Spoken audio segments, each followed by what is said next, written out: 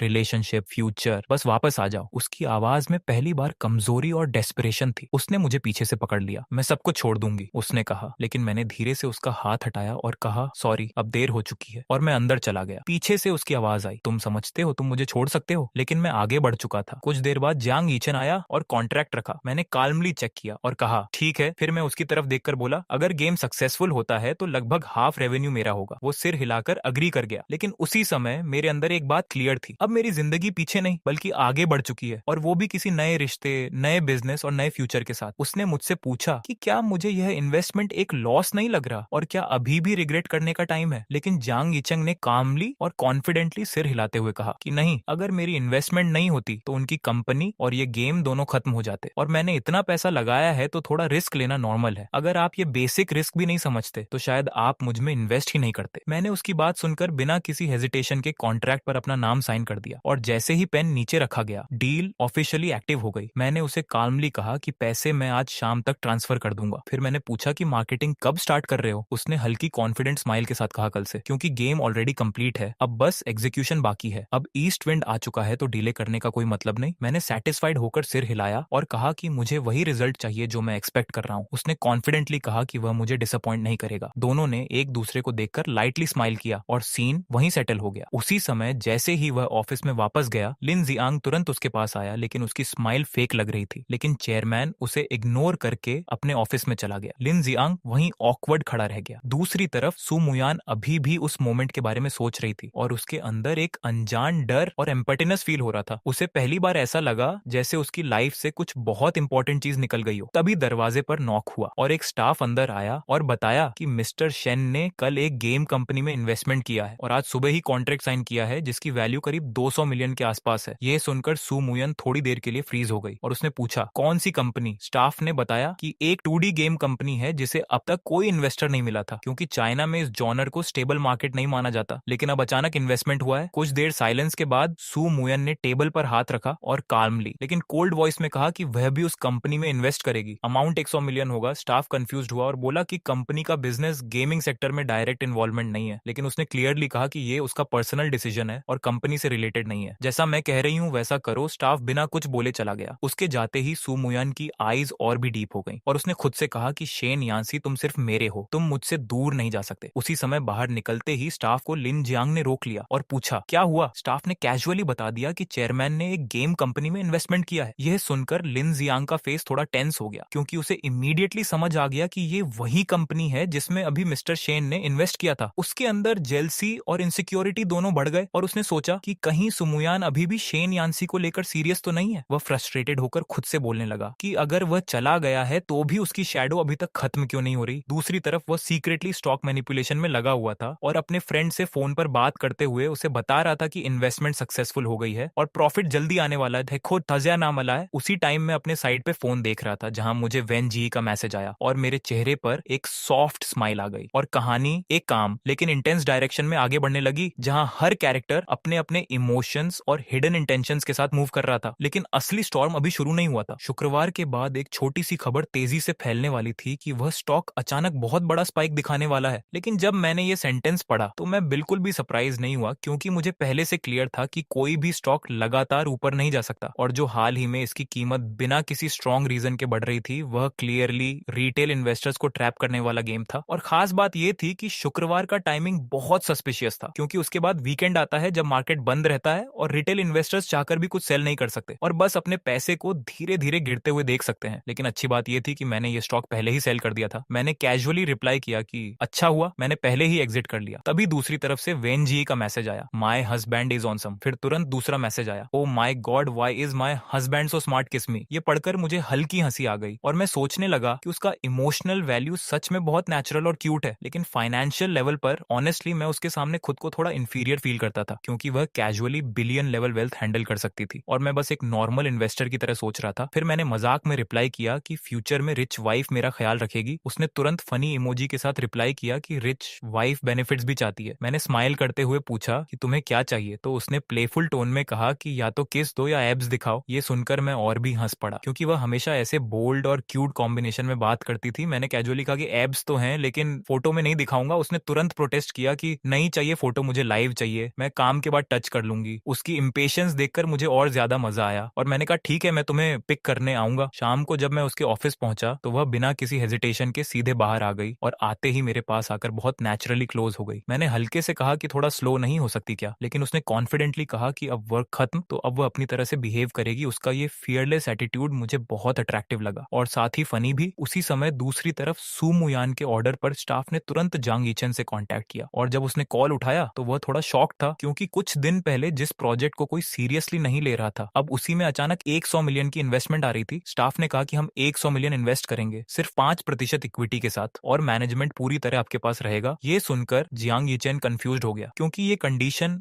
बहुत over favourable थी, लेकिन वह समझ नहीं पा रहा था कि कोई ऐसा क्यों करेगा। लेकिन असल रीजन ये था कि सू मुयान को रिटर्न ऑन इन्वेस्टमेंट से ज्यादा इंटरेस्ट इस बात में था कि वह समहाउ मेरे करीब आ सके। आखिरकार डिस्कशन के बाद जांग यीचन ने कॉन्ट्रैक्ट एक्सेप्ट कर लिया और डील फाइनलाइज हो गई। जब स्टाफ वापस ऑफिस पहुंचा तो उसने सू मुयान को रिपोर्ट दी कि इन्वेस्टमेंट एक्सेप्ट हो गई है। एक पल के लिए साइलेंस रहा और फिर स्टाफ ने हिम्मत करके पूछ लिया कि क्या ये इन्वेस्टमेंट शेन यांसी के लिए है। ये सुनकर रूम का एटमॉस्फेयर कोल्ड हो गया और सू मुयान ने बस कोल्ड वॉइस में कहा, बाहर जाओ और उन्हें सीधे मेरे ऑफिस में लाओ। जब डोर बंद हुआ तो वह अकेली बैठी सीलिंग की तरफ देखती रही और उसके माइंड में बस एक ही थॉट था कि अगर वह वापस आ सकता तो वह ये सब कुछ छोड़ सकती थी। दूसरी तरफ जब जांग यीचन कंपनी पहुंचा तो बाहर खड़ा लिन जियांग सब देख रहा था और उसे इमीडिएटली समझ आ गया कि ये पूरा मूव कहीं ना कहीं मेरे लिए ही था। उसके फेस पर जेलसी और एंगर दोनों क्लियर थे और उसने फिस्ट टाइट कर ली, क्योंकि अब सिचुएशन स्लोली एक इमोशनल वॉर और बिजनेस स्ट्रैटेजी दोनों में बदल रही थी, जहां हर कैरेक्टर अपने अपने ऑब्सेशन के साथ मूव कर रहा था और कहानी धीरे धीरे और भी ज्यादा इंटेंस डायरेक्शन की तरफ बढ़ रही थी। इस मीटिंग रूम में कॉन्ट्रैक्ट साइन होते ही डील ऑफिशियली कंप्लीट हो चुकी थी। पैसे 1 घंटे के अंदर ट्रांसफर होने वाले थे और सू मुयन का फेस पूरी तरह काम था, जैसे उसने इमोशन को पूरी तरह कंट्रोल कर लिया हो। वहीं जांग यीचन ने हल्की हेजिटेशन के साथ कहा, mister Su thank you for the investment. फिर थोड़ी क्यूरियस क्यूरियोसिटी के साथ उसने पूछा कि ऑनेस्टली उसे समझ नहीं आ रहा कि एक इतने वेल्थी पर्सन होकर भी कोई 100 मिलियन सिर्फ इतने वीक कंडीशन पर क्यों लगाएगा। इस पर सू मुयान हल्के से हंसा, लेकिन उसकी हंसी में वार्मथ नहीं बल्कि कोल्ड कॉन्फिडेंस था, और उसने सीधा कहा कि उसे तुम्हारी कंपनी या 100 मिलियन से कोई फर्क नहीं पड़ता, उसे जो चाहिए वो मनी नहीं कुछ और है। ये सुनकर जियांग ईचन को अचानक रीसेंट रूमर्स याद आए कि ये पूरा इन्वेस्टमेंट शायद किसी पर्सन के कारण है और उसका नाम था शेन यान्सी। ये सोचकर उसके अंदर हल्की जेलसी और सरप्राइज दोनों आ गए, लेकिन उसने फिर भी प्रोफेशनली कहा कि ठीक है, वह इन्वेस्टर्स के साथ फेयर रहेगा। इसी बीच सू मुयन के माइंड में सिर्फ एक ही थॉट घूम रहा था कि ये खबर अब स्प्रेड होनी चाहिए। उसने असिस्टेंट को इंस्ट्रक्शन दिया कि इस डील को पब्लिक कर दिया जाए, क्योंकि कुछ चीजें सिर्फ बिजनेस नहीं होती बल्कि ओनरशिप का स्टेटमेंट होती है। और उसके चेहरे पर एक डेंजरस कामनेस आ गई, जैसे वह खुद को कन्विंस कर रहा हो कि वह मेरा है। ये न्यूज बहुत जल्दी बिजनेस सर्कल में फैल गई कि सू फैमिली ने एक गेम कंपनी में 100 मिलियन इन्वेस्ट किया है, और ये ऑलमोस्ट शॉकिंग मूव था। दूसरी तरफ लिन जियांग ने जब ये सुना तो वह पूरे दिन से खुद को कंट्रोल कर रहा था, लेकिन अब वह सीधे सू मुयान के ऑफिस में घुस गया और एंग्री टोन में मुयान कहा। लेकिन सू मुयान ने उसे एक नजर देखा और उसके फेस पर ऑब्वियस डिस्गस्ट था, क्योंकि उसके सामने खड़ा आदमी उसे वीक और डिपेंडेंट लगता था, जबकि उसके माइंड में बार बार ये कंपैरिजन आ रहा था कि शेन यान्सी कभी भी ऐसे बिहेव नहीं करता था। चाहे सिचुएशन कितनी भी खराब हो, वे कभी नीडी नहीं बना, वे साइलेंटली चला जाता था। और यही थॉट अब सुमुयन के अंदर कंफ्यूजन क्रिएट कर रहा था। तभी उसने कोल्ड टोन में लिनजियांग से पूछा कि उसे कौन सा पोजीशन सूट करता है। लिनजियांग ने बिना हेजिटेशन कहा सेक्रेटरी, लेकिन अगला ही मोमेंट आया जब सुमुयन ने काम वॉइस में कहा कि उसे लॉजिस्टिक्स डिपार्टमेंट भेज दिया जाए। ये सुनते ही लिनजियांग का माइंड एक्सप्लोड हो गया, क्योंकि लॉजिस्टिक्स डिपार्टमेंट कंपनी का सबसे लो लेवल एरिया था, जहां रिस्पेक्ट या इन्फ्लुएंस ऑलमोस्ट जीरो होता है। वह पैनिक में आकर रोने लगा और रिक्वेस्ट करने लगा कि उसे वहां मत भेजो, लेकिन सू मुयान ने बिना इमोशन कहा गो, और साथ ही यह भी ऐड किया कि अगर उसने फर्दर आर्ग्यू किया तो उसे कंपनी से कंप्लीटली निकाल दिया जाएगा। यह सुनकर लिन जियांग पूरी तरह टूट गया, और जब वह ऑफिस से बाहर निकला तो उसके फेस पर ह्यूमिलिएशन और एंगर दोनों थे। जाते जाते उसने अंदर ही अंदर कसम खाई कि वह इस सिचुएशन का रिवेंज लेगा, और उसका टारगेट क्लियरली अब मैं बन चुका था। दूसरी तरफ जब ये इंटरनल केओस चल रहा था, तभी सुमुयान का फोन रिंग हुआ और कॉल पर सॉन्ग शुरान थी। उसने पूछा कि क्या वह सच में वॉर मोड में जा रहा है और क्या वह सच में वेंजी से कंपटीशन कर रहा है, लेकिन सुमुयान ने कोल्डली कहा कि वह मुझे किसी को नहीं देगा। उसका टोन पूरी तरह पॉजिटिव था। ये सुनकर सॉन्ग शुरान ने हल्का सा किया, क्योंकि उसे साफ दिख रहा था कि ये अब नॉर्मल रिलेशनशिप नहीं बल्कि ऑब्सेशन बन चुका है। और इस तरह हर तरफ डायनेमिक्स चेंज हो रहे थे, जहां बिजनेस, जेलसी और इमोशंस सब मिक्स होकर एक डेंजरस डायरेक्शन ले रहे थे। लेकिन सबसे इंटरेस्टिंग बात यह थी कि हर कोई सोच रहा था कि वह कंट्रोल में है, जबकि असल में कंट्रोल धीरे धीरे किसी और डायरेक्शन में शिफ्ट हो रहा था। मैंने काल्मली कहा कि ठीक है, मुझे पहले से ही पता था कि शेन यान्सी को यह सब मालूम हो चुका है। और उसी समय दूसरी तरफ से वेनजी का मैसेज आया। उसकी वॉइस थोड़ी प्लेफुल और सॉफ्ट थी, जैसे वह इंटेंशनली क्यूट बन रही हो। उसने कहा, हस्बैंड यिंग यिंग यिंग, तुम्हारा एक्स बॉस लोगों को परेशान कर रहा है, मुझे किस चाहिए, अगर तुम किस नहीं दोगे तो मैं अपसेट हो जाऊंगी। लेकिन उसके टोन में बिल्कुल भी डर या टेंशन नहीं था, बल्कि वह इस सिचुएशन को लेकर ऑलमोस्ट एक्साइटेड थी, जैसे ये सब उसके लिए एक गेम हो। मैंने ये सुनकर हल्की स्माइल की और कामली रिप्लाई किया कि अभी मुझे खुद भी उसे किस करने का मन कर रहा है। ये सुनकर वह तुरंत खुश हो गई और प्लेफुल टोन में बोली, यस यस। फिर उसने कैजुअली कहा कि क्या तुम मेरी कंपनी आ रहे हो, मैं आज आफ्टरनून फ्री हूँ और कंपनी में भी ब्रेक है, शायद कोई तुम्हारा वेट कर रहा है। मैंने हंसते हुए कहा कि समवन। फिर मैंने उसे टीज किया कि क्यों सीधे मेरा नाम नहीं लेती। वह तुरंत बोली, ठीक है मिस्टर शेन यान्सी, क्या आप अभी आ रहे हैं? और मैंने सिंपल सा जवाब दिया कि मैं सून आ रहा हूँ। फिर फोन कट करते ही मैंने सिर हिलाया और खुद से कहा कि सुमुयान सच में अब कंप्लीटली आउट ऑफ कंट्रोल हो गई है। 100 मिलियन इन्वेस्ट करके सिर्फ 5% इक्विटी लेना और बिना कंट्रोल के इतनी बड़ी मूव करना। वह शायद सोच रही है कि मैं वापस पलट जाऊंगा, लेकिन एक बार डिसीजन ले लिया तो उसे अंडू नहीं किया जा सकता। लेकिन अभी मेरे माइंड में वह नहीं बल्कि वेंजी थी, क्योंकि वह अब प्रायोरिटी बन चुकी थी। मैं बाहर निकलने ही वाला था कि फोन फिर से रिंग हुआ। मुझे लगा शायद फिर से सुमुयान होगी, लेकिन ये मेरे एक पुराने फ्रेंड का कॉल था। मैंने कैजुअली लाफ किया और पूछा कि तू तो मालदीव में वेकेशन पे है, अचानक बिजनेस कॉल क्यों? उसने रिलैक्स टोन में कहा कि एक बड़ी न्यूज है, मोडू का बिग डेवलपमेंट प्रोजेक्ट लिनशियन में अप्रूव हो गया है और अगले साल तक ऑफिशियली अनाउंस हो जाएगा, और जो 9000 एकर्स लैंड मैंने वहां बाय किया था उसकी वैल्यू अब कई गुना बढ़ने वाली है। ये सुनकर मैं थोड़ा मुस्कुराया, क्योंकि लोग सोचते थे कि मैं क्रेजी हूं जो नियरली 200 मिलियन रिस्की लैंड में डाल रहा हूं, लेकिन असल में ये स्ट्रैटेजी थी, फ्यूचर इकोनॉमी शिफ्ट को देखकर किया गया मूव था। उसने कहा कि अब मैं बिलियनर बनने के बहुत करीब हूं। मैंने काल्मली पूछा कि श्योर हो? उसने कॉन्फिडेंटली कहा कि बायर्स अब खुद आने लगेंगे और प्राइस नेगोशिएशन शुरू होगा। फिर उसने मजाक में कहा कि तुमने मुझे इन्वेस्ट करने से रोका था, और अब देखो। मैं हंसा और कहा कि इवन 3 इयर्स बैक भी लोग इसे मिस्टेक ही मानते। फिर कॉल कट हुआ और मैं डायरेक्टली वेनजीए की कंपनी की तरफ निकल गया। उसी टाइम दूसरी तरफ सर्विलांस रिपोर्ट सुमुयान तक पहुंच चुकी थी और उसका फेस इंस्टेंटली डार्क हो गया। उसे पता चल गया था कि मैं अभी वेंजी से मिलने जा रहा हूँ और उसका एंगर और ऑब्सेशन दोनों बढ़ने लगे। वह अपने आप से बोलने लगी कि अब वह मुझे खो नहीं सकती। दूसरी तरफ मैं जब कंपनी पहुंचा तो लाउंज में सीन बिल्कुल डिफरेंट था। वेंजी मेरे ऊपर बैठी हुई थी, उसका टोन सॉफ्ट एंड प्लेफुल था और माय हस्बैंड यिंग यिंग, उसकी आईज में फुल अफेक्शन था और वह डिलिबरेटली क्यूट एक्ट कर रही थी। मैंने लाइटली उसके वेस्ट को पिंच किया और पूछा कि इतनी ज्यादा मिस क्यों कर रही हो। वह स्माइल करते हुए मेरे नेक को होल्ड करके और क्लोज आ गई और डायरेक्टली किस कर दिया। फिर उसने सॉफ्टली कहा कि एक्स बॉस की बातें मैटर नहीं करती, सब खत्म हो चुका है, वह अब सिर्फ मेरे साथ है। उसका बॉडी लैंग्वेज पूरी तरह रिलैक्स्ड और अफेक्शनेट था, जैसे वह सच में सेफ फील कर रही हो। कमरे में सनलाइट विंडो से आकर दोनों पर गिर रही थी और मोमेंट बहुत काल्म और वार्म लग रहा था। लेकिन तभी उसका फोन रिंग हुआ। उसने कॉल पिक किया और एक सेकंड में उसका एक्सप्रेशन चेंज हो गया। उसकी आईज सडनली शार्प और प्रोफेशनल हो गई। उसकी होल पर्सनैलिटी इंस्टेंटली स्विच हो गई सॉफ्ट गर्लफ्रेंड से कोल्ड बिजनेस गॉडेस में। उसने बस कामली कहा आई नो और फोन कट कर दिया। उस मोमेंट मैंने क्लियरली देखा कि उसके अंदर दो वर्ल्ड्स हैं, एक लव और एक बिजनेस, और दोनों एक दूसरे से बहुत डिफरेंट है। और कहानी अब धीरे धीरे और भी सीरियस डायरेक्शन में जा रही थी, जहां इमोशंस और पावर दोनों क्लैश करने वाले थे। मैंने उसे देखा और पूछा क्या हुआ। उसने शांत लेकिन थोड़ा गंभीर टोन में कहा कि अभी अभी उसे खबर मिली है कि मोडू का लिनक्सियन टेकओवर प्रपोजल कैबिनेट मीटिंग में पास हो गया है और यह आज शाम 7 बजे तक ऑफिशियली अनाउंस हो जाएगा। मैंने हल्की सी मुस्कान के साथ कहा लेकिन तुम्हारी कंपनी तो रियल एस्टेट इन्वेस्टमेंट में डायरेक्टली इन्वॉल्व नहीं है ना। वेन जी ने सिर हिलाया और कहा हाँ, ऐसा कोई प्लान नहीं है, बस इंट्यूशन है कि इस डेवलपमेंट से बहुत सारे रिच पीपल बाहर आएंगे। उसने थोड़ा हंसते हुए कहा शायद जैसे मैं उसे देखकर मुस्कुराया और कहा इससे मेरा भी कनेक्शन है। वह कंफ्यूज होकर मुझे देखने लगी और बोली तुमसे इसका क्या लेना देना। मैंने काल्मली जवाब दिया 3 साल पहले मैंने वहां 9,000 एकड़ से ज्यादा लैंड खरीद ली थी फ्लावर्स प्लांटेशन के लिए, बस एक स्मॉल बिजनेस आइडिया था। ये सुनकर वेंजी कुछ पल के लिए चुप रह गई और बोली तुमने 3 साल पहले ही बाय कर लिया था। मैंने हल्की मुस्कान के साथ कहा हाँ, बस कैजुअली ट्राई किया था। उसने मेरी तरफ देखकर कहा तुम्हारी इन्वेस्टमेंट सेंस कभी कभी बहुत अनप्रेडिक्टेबल होती है। मैंने हंसते हुए कहा मतलब रिस्की या लकी। वह थोड़ा रुककर बोली दोनों ही। फिर उसने पूछा तो इस बार कितना प्रॉफिट होगा। मैंने थोड़ा अंदाजा लगाते हुए कहा लगभग 3.5 बिलियन युएन तक। यह सुनकर उसकी आंखें थोड़ी बड़ी हो गईं और उसने कहा एक बार फिर बोलो। मैंने दोबारा कामली कहा हाँ, लगभग इतना ही। वह हल्की हंसी के साथ मेरे पास आकर बोली फिर तो मैं सच में अपने हस्बैंड पर डिपेंड करके आराम से रह सकती हूँ। उसी समय दूसरी तरफ सुमुयान ऑफिस में बैठी थी। उसका मूड पहले से ज्यादा हैवी हो चुका था। उसे लग रहा था कि इस बार वो डायरेक्टली मुझे खो रही है। उसने स्टाफ से कोल्ड टोन में पूछा कि क्या मैं अभी तक वेन फैमिली से बाहर आया हूँ या नहीं। स्टाफ डरते हुए जवाब दे रहा था कि नहीं, मैं अभी वही हूँ। यह सुनकर उसके चेहरे पर एक अलग तरह की टेंशन आ गई। उसने धीरे से कहा वेन जी तुम सोचते हो तुम जीत जाओगे। उसी समय दूसरी तरफ मैं और वेन जी साथ थे। वो मेरे करीब थी, कभी मेरी गर्दन पर हल्का सा किस कर देती, कभी मुझे हक कर लेती। उसका बिहेवियर बिल्कुल पॉजेसिव और क्यूट दोनों था। मैं हंसते हुए बोला तुम्हें इतना जल्दी क्यों है। उसने मासूम सा फेस बनाकर कहा मैं बस क्लेम कर रही हूँ तुम मेरे हो। मैंने मजाक में कहा अब मेरी नेक पर तुम्हारा मार्क आ गया है। वह शरारती स्माइल के साथ बोली तो फिर उसकी खुशबू चेक कर लो। माहौल हल्का रोमांटिक और प्लेफुल हो चुका था। लेकिन तभी मेरा फोन रिंग हुआ। अननोन नंबर था। मैंने कॉल उठाया तो सामने से एक हेवी और ऑथोरिटेटिव वॉइस आई। उसने खुद को जेमिंग रियल एस्टेट का चेयरमैन गू मिंगयुआन बताया। उसने सीधे मुद्दे पर आते हुए कहा कि उसे लिंक्सियन लैंड डील पर बात करनी है। मैंने काल्मली पूछा कि ऑफर क्या है। उसने सीधा कहा 4 बिलियन युएन। मैं शांत रहा क्योंकि मुझे पता था ये कंपनी अभी कैपिटल प्रेशर में है। मैंने बिना इमोशन के कहा डील ठीक है लेकिन 3 दिन में फुल पेमेंट चाहिए और साइनिंग डे पर 300 मिलियन कैश डिपॉजिट भी चाहिए, नहीं तो कॉन्ट्रैक्ट कैंसिल। कुछ सेकंड साइलेंस रहा और फिर दूसरी तरफ से हल्की हंसी आई, जैसे सामने वाला मेरी स्ट्रैटेजी समझ गया हो। मैं शांत बैठा रहा और दूसरी तरफ इस बिजनेस वॉर की शुरुआत हो चुकी थी। वहीं दूर कहीं सू मुयन की आंखों में जेलसी और फ्रस्ट्रेशन बढ़ती जा रही थी और मेरे सामने सिर्फ एक बात क्लियर थी, अब ये गेम सिर्फ बिजनेस का नहीं रहा था बल्कि इमोशंस और पावर दोनों का था। मैंने फोन पर शांत लेकिन कॉन्फिडेंट टोन में कहा ठीक है, कोई प्रॉब्लम नहीं, कल सुबह 9 बजे मोडू में तय जगह पर मिलते हैं, मैं एड्रेस बाद में भेज दूंगा, सी यू। कॉल कट होते ही मैं फोन रखकर शांत खड़ा था। तभी वेन जी मेरी तरफ क्यूरियस नजरों से देखने लगी और बोली 4 बिलियन युएन। मैंने कामली सिर हिलाया। वह कुछ सेकंड सोचकर हल्की मुस्कान के साथ बोली अगर मैं होती तो प्राइस 5.5 अरब युएन तक ले जाती। मैं ये सुनकर थोड़ा सा रुक गया और पूछा क्यों। वह मेरे शोल्डर पर हल्के से झुक गई और बिजनेस टोन में समझाने लगी जियामिंग रियल एस्टेट अभी फाइनेंसिंग प्रॉब्लम में है, उन्हें सबसे ज्यादा जरूरत फ्यूचर के लिए 5 ईयर कैपिटल चेन की है। तुम्हारी लैंड सिर्फ एसेट नहीं है, उनके लिए मार्केट कॉन्फिडेंस स्टेबलाइज करने का ट्रम्प कार्ड है, इसलिए चाहे तुम कितना भी प्राइस बोलो वो अग्री करेंगे। मैं कुछ सेकंड साइलेंट रहा और फिर हल्की मुस्कान के साथ बोला मिस वेन सच में बिजनेस जीनियस है। वह प्राउड होकर मुस्कुराई और बोली ऑफ कोर्स मैं तुम्हारे हस्बैंड को लॉस में नहीं जाने दूंगी। फिर वह अचानक सीरियस होकर उठी और बोली कल नेगोशिएशन मैं खुद अरेंज करूंगी, हमारी कंपनी की लीगल टीम भी साथ जाएगी। मैंने हल्के मजाक में कहा तुम मेरी इतनी हेल्प क्यों कर रही हो, उसने मेरे चिन को हल्के से पकड़कर मुस्कुराते हुए कहा, क्योंकि मैं तुम्हारी वुमन हूँ। उसी समय दूसरी तरफ सू मुयान को भी ये न्यूज मिल चुकी थी कि मैंने 3 साल पहले लो प्राइस पर लिंक्सियन लैंड बाय की थी और अब मल्टी बिलियन डील पर सेल करने वाला हूँ। उसका एक्सप्रेशन स्टिफ हो गया था। उसके सामने बैठा सोंग शुरान शांत लेकिन ऑनेस्ट टोन में बोला, सच कहूं तो शेन यानसी हम सबसे ज्यादा स्मार्ट है। सू मुयान ने कप टाइटली पकड़ लिया और साइलेंट हो गई। उसके माइंड में वही बात घूम रही थी कि कुछ महीने पहले तक मैं उसके कंपनी में एक ऑर्डिनरी एम्प्लॉय था और उसे लगता था कि मेरे जाने के बाद मैं कुछ नहीं कर पाऊंगा। लेकिन अब सिचुएशन कंप्लीटली रिवर्स हो चुकी थी और मैं मोडू कैपिटल मार्केट के थ्रेशोल्ड पर खड़ा था। रात को जब मैं घर पहुंचा तो वेन जी एक्साइटेड होकर 2 बैग्स लेकर आई और बोली, हस्बैंड देखो मैंने कपल पजामास खरीदे हैं। मैंने नीचे देखा तो एक डायनासोर सेट और एक रैबिट सेट था। मैं हल्का एम्बेरेस्ड होकर बोला, क्या सच में मुझे ये पहनना है? वह तुरंत प्लेफुल टोन में बोली, ऑफ कोर्स, नहीं तो मैं एंग्री हो जाऊंगी। मैं उसकी बात से हार गया और ग्रीन डायनासोर पजामास पहन ली। वह व्हाइट सॉफ्ट रैबिट पजामास में बिल्कुल क्यूट लग रही थी। फिर वह मेरे पास आकर बोली, चलो फोटो लेते हैं और मोमेंट्स में डालते हैं। हमने फोटोज ली और उसने सबसे क्यूट वाली सिलेक्ट करके पोस्ट कर दी। मैंने भी उसी के साथ पोस्ट की और कुछ ही सेकंड्स में कमेंट सेक्शन एक्सप्लोड हो गया। हर तरफ लाइक्स और परफेक्ट कपल जैसे कमेंट्स आने लगे। उसी समय बाहर कम्युनिटी के पास सुमुयान खड़ी थी और ऊपर हमारी विंडो की वार्म लाइट देख रही थी। उसके फोन पर मेरी मोमेंट्स पोस्ट आ गई। उसने फोटो खोली जिसमें मैं और वेन जी कपल पैजामेज में हंस रहे थे। उसकी फिंगर वहीं रुक गई और उसके माइंड में पुरानी मेमोरी आ गई जब हमारे रिलेशनशिप के शुरुआती साल में उसने मेरे दिए कपल गिफ्ट्स को ट्रैश में फेंक दिया था और कोल्डली कहा था कि ये सब मत लाया करो। उस मोमेंट में उसे लगा था कि मैं कभी नहीं जाऊंगा, लेकिन अब रियलिटी बिल्कुल उलटी थी। अगले दिन सुबह मैं सूट पहनकर मिरर के सामने तैयार हो रहा था और वेन जी सोफा पर बैठी मुझे देख रही थी। मैंने मुस्कुराकर पूछा, कैसा लग रहा हूँ? वह काम लेकिन इम्प्रेस टोन में बोली, बहुत हैंडसम। लकली गु मिंग्युआन मेल है, वरना मैं जेलस हो जाती। मैंने पास जाकर उसके चीक को पिंच किया और कहा, चिंता मत करो, चाहे कितना भी रिच बन जाऊं, I only love my wife. ये सुनकर वह तुरंत रेड हो गई और हल्का सा मुझे पुश करते हुए बोली, अभी वाइफ नहीं हूं मैं। और उस रूम का माहौल हल्की वार्मथ और रोमांस से भर गया, जबकि बाहर दुनिया में एक नया बिजनेस वॉर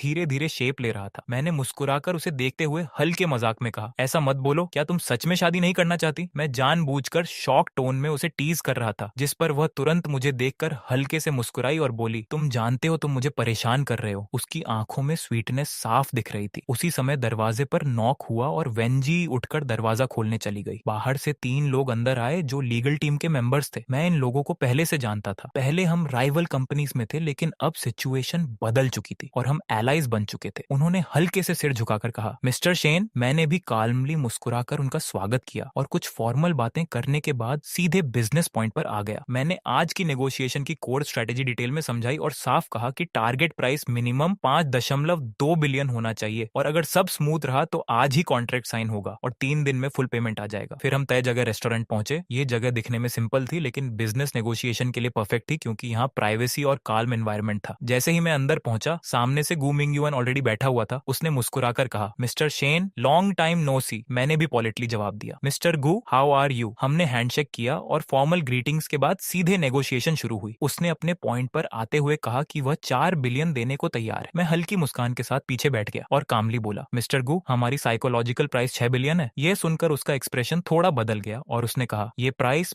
बहुत हाई है। मैंने काल्मली एक्सप्लेन किया कि यह लैंड सिर्फ लोकेशन नहीं है बल्कि फ्यूचर इकोनॉमिक जोन है। यह मोडू का फ्यूचर ग्रोथ सेंटर बनेगा जहां हजारों कंपनीज आएंगी। यानी यह सिर्फ जमीन नहीं बल्कि फ्यूचर फाइनेंशियल वैल्यू है। कुछ सेकंड साइलेंस रहा, फिर उसने मुस्कुराकर कहा, मिस्टर शेन, आपकी नेगोशिएशन स्किल्स बहुत शार्प है। मैंने हल्के से कहा, मिस्टर गु, आप भी अंडर एस्टिमेट नहीं हो सकते। इसके बाद रियल नेगोशिएशन शुरू हुई। दोनों लीगल टीम्स आमने सामने बैठ गईं और एक प्रॉपर स्ट्रैटेजी वॉर शुरू हो गई। एक तरफ लैंड की लिमिटेशन को हाईलाइट किया गया और दूसरी तरफ फ्यूचर डेवलपमेंट वैल्यू को एक्सपैंड किया गया। करीब 2 घंटे की इंटेंस डिस्कशन के बाद फाइनली 5.2 बिलियन पर डील फाइनलाइज हो गई और पेमेंट 3 दिन में क्लियर करने पर अग्रीमेंट हुआ। गु मिंग्युआन ने ग्लास उठाकर कहा, गुड कोऑपरेशन। मैंने भी ग्लास रेज करके हैंडशेक किया और डील ऑफिशियली क्लोज हो गई। लीगल टीम ने फाइनल कॉन्ट्रैक्ट डबल चेक किया ताकि कोई लूप होल न रहे। मैंने कॉन्ट्रैक्ट देखा और साइन कर दिया। उसके तुरंत बाद दूसरे साइड ने भी साइन किया और सिर्फ 15 मिनट में 3 बिलियन कैश ट्रांसफर हो गया। गु मिंग्युआन ने हाथ मिलाकर कहा, बाकी पेमेंट 3 दिन में। मैंने काल्मली कहा, मिस्टर गु, फ्यूचर में कोऑपरेशन की उम्मीद रहेगी। इसके 1 घंटे के अंदर ही न्यूज वायरल हो गई कि जीमिंग रियल एस्टेट ने मोडू डेवलपमेंट जोन की कोर लैंड 5.2 बिलियन में एक्वायर कर ली है और उसी के साथ कंपनी के स्टॉक्स तेजी से राइज करने लगे। मार्केट में हलचल मच गई। वहीं दूसरी तरफ वेन जी ये न्यूज देखकर हल्की हंसी के साथ बोली, ये लोग सच में फास्ट हैं। मैंने सोफा पर रिलैक्स्ड होकर कहा, ये उनका सर्वाइवल स्ट्रेटेजी है, क्योंकि ये लैंड उनके लिए सिर्फ प्रॉपर्टी नहीं बल्कि सर्वाइवल वेपन थी। अगर ये डील फेल होती तो उनकी कंपनी कोलैप्स हो सकती थी, लेकिन अब सिचुएशन स्टेबलाइज हो चुकी थी। वहीं दूसरी तरफ सू मुयन की कंपनी के लॉजिस्टिक्स डिपार्टमेंट में लोग इस न्यूज पर बात कर रहे थे। सुना है शेन यान्सी ने लैंड बेचकर 5.2 बिलियन कमाए। कोई बोला नहीं शायद 10 बिलियन। सब शॉक्ड थे। माहौल में सरप्राइज और जेलसी दोनों था। कॉर्नर में बैठा लिन जियांग का चेहरा पूरी तरह पेल हो चुका था। उसके माइंड में सिर्फ एक ही बात घूम रही थी कि जो आदमी उसे वीक लगता था अब वो बिजनेस वर्ल्ड में मॉन्स्टर बन चुका है। और धीरे धीरे ये समझ आ रहा था कि असली गेम अभी सिर्फ शुरू हुआ था। लेकिन दूसरी तरफ कहानी पूरी तरह बदल रही थी, क्योंकि एक तरफ मैंने एक ही ट्रांजैक्शन में जेनरेशनल वेल्थ बना ली थी, वहीं दूसरी तरफ लिन जियांग अपने फोन को घूर रहा था और उसके चेहरे पर एंग्जाइटी और फियर साफ दिख रहा था। उसका पूरा पैसा एक राइजिंग स्टॉक में फंसा हुआ था। उसके माइंड में सिर्फ यही चल रहा था कि अगर ये स्टॉक ऊपर गया तो वह बच जाएगा, लेकिन अगर नीचे गिरा तो उसकी लाइफ खत्म हो जाएगी। उसी समय कैपिटल मार्केट के दूसरे साइड एक लग्जूरियस विला में कुछ लोग सेलिब्रेशन मूड में थे और कॉन्फिडेंटली बोल रहे थे ऑलमोस्ट टाइम, लेट्स स्टार्ट। लेकिन रात का माहौल और ज्यादा हैवी हो गया। जब लिन जियांग अपने सोफा पर बैठा हुआ रेस्टलेस था, उसके एक्सप्रेशंस बार बार बदल रहे थे। तभी डोरबेल बजती है और वह तुरंत उठकर दरवाजा खोलता है और बाहर उसका एक फ्रेंड आता है जो थोड़ा कंफ्यूज टोन में पूछता है, ब्रो वांग क्या हुआ, तुम इतने नर्वस क्यों हो? लिन जियांग बिना कुछ कहे उसे अंदर लाता है और फिर सडनली पूछता है क्या उस स्टॉक में सच में कोई प्रॉब्लम नहीं है? उसकी वॉइस में क्लियर टेंशन थी। उसका फ्रेंड हल्के कॉन्फिडेंस के साथ कहता है डोंट वरी ब्रो, स्टॉक में कोई प्रॉब्लम नहीं है, आज भी ऊपर जा रहा है और मार्केट में लोग इसके पीछे क्रेजी हैं, तुम बस घर बैठकर पैसे गिनने की तैयारी करो। ये सुनकर लिन जियांग थोड़ी देर रिलैक्स हो जाता है और पूछता है अब कितना प्रॉफिट हो सकता है? फ्रेंड कैजुअली कहता है लगभग 2 मिलियन। लेकिन जैसे ही ये सुनता है लिन जियांग सडनली सीरियस हो जाता है और कहता है देन सेल इट नाउ। उसका फ्रेंड शॉक होकर पूछता है अभी तो सिर्फ 2 मिलियन मिलेगा। लिन जियांग कुछ सेकंड साइलेंट रहता है और फिर फर्म वॉइस में कहता है sell it, at least money safe रहेगा। लेकिन फ्रेंड उसे समझाता है कि अभी फ्राइडे नाइट है और मार्केट क्लोज्ड है, मंडे से पहले सेल नहीं हो सकता। यह सुनकर लिन जियांग और ज्यादा रेस्टलेस हो जाता है और पूरे रूम में घूमने लगता है। दूसरी तरफ अगली सुबह मैं धीरे से उठता हूँ और देखता हूँ कि वैन जी अभी भी सो रही है। मैं उसे डिस्टर्ब नहीं करता और फोन चेक करता हूँ। तभी स्टॉक मार्केट न्यूज देखकर हल्की सी मुस्कान आ जाती है, क्योंकि स्टॉक ऑलरेडी गिरना शुरू हो चुका था। मैं कामली सोचता हूँ कि बिग प्लेयर्स ने पहले ही एग्जिट कर लिया होगा, लेकिन उन्होंने हाई प्राइस का वेट नहीं किया और मैंने भी पहले ही एग्जिट कर लिया था, इसीलिए मुझे कोई नुकसान नहीं था। दूसरी तरफ लिन जियांग अपने फोन को लगातार रिफ्रेश कर रहा था और हर बार स्क्रीन पर गिरता हुआ ग्राफ देखकर उसका फेस और ज्यादा पेल होता जा रहा था। उसके अंदर पैनिक बढ़ता जा रहा था और वह खुद से कहता है इम्पॉसिबल, ऐसा कैसे हो सकता है? वह तुरंत ब्रोकर को कॉल करता है लेकिन कॉल नहीं उठता। फिर से ट्राई करता है लेकिन फिर भी नो रिस्पॉन्स। उसकी हार्ट बीट तेज हो जाती है और वह ऑलमोस्ट पैनिक में अपने क्लोथ्स पहनकर बाहर भागता है। कुछ ही देर में वह ब्रोकर के घर पहुंचता है और बिना सोचते हुए डोर को किक कर देता है। अंदर से 2 विमेन की आवाज आती है और ब्रोकर बेड पर कंफ्यूज्ड हालत में बैठा होता है। जैसे ही वह उसे देखता है लिन जियांग का गुस्सा एक्सप्लोड हो जाता है और वह चिल्लाकर पूछता है तुमने कहा था कोई प्रॉब्लम नहीं है, ये क्या हो रहा है? वह अपना फोन उसके सामने फेंकता है। ब्रोकर शॉक होकर स्क्रीन देखता है और उसे समझ आने लगता है कि कुछ बहुत बड़ा गड़बड़ हो चुका है। स्टॉक तेजी से गिर रहा था और यह नॉर्मल करेक्शन नहीं था बल्कि डेलिब्रेट मार्केट क्रैश जैसा लग रहा था। ब्रोकर का माइंड ब्लैंक हो जाता है क्योंकि उसे साफ समझ आ जाता है कि किसी बड़े लेवल पर गेम खेला गया है और अब नुकसान रोकना ऑलमोस्ट इम्पॉसिबल हो चुका था। और वहीं उस मोमेंट पर लिन जियांग के लिए यह साफ हो गया कि उसका पूरा गैम्बल अब उसके खिलाफ टर्न हो चुका था और जिस मनी को वह फ्यूचर समझ रहा था वही अब उसके कोलैप्स की शुरुआत बन चुका था।